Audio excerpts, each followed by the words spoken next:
In Lesson 3.3, our main target is to just be able to continue our work with multiplying polynomials. But in Lesson 3.2, we were only multiplying polynomials that had one term. Here we're going to be multiplying polynomials that can have more than one term.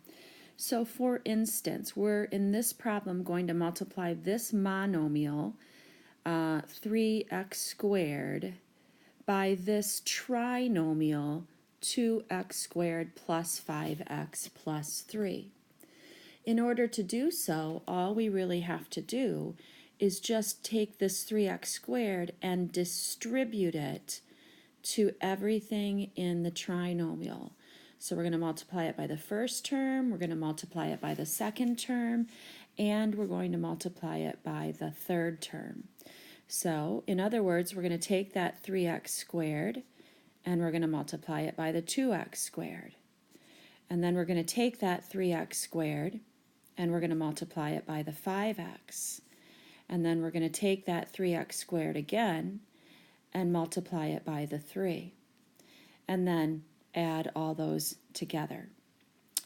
So, like I said in class the other day, I like to put an exponent of 1 on any x that doesn't have an exponent because I know that there's a 1 there. And now if I go and I multiply each of these terms, the 3x squared by the 2x squared, I multiply the 3 by the 2 and I get 6.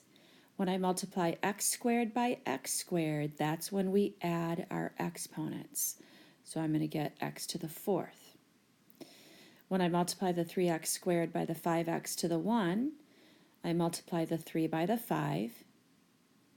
And when I multiply x squared by x to the 1, I get x to the 2 plus 1. And finally, when I multiply the 3x squared by the 3, I multiply the 3 by the 3 and get 9. And of course, x squared has nothing to multiply it by.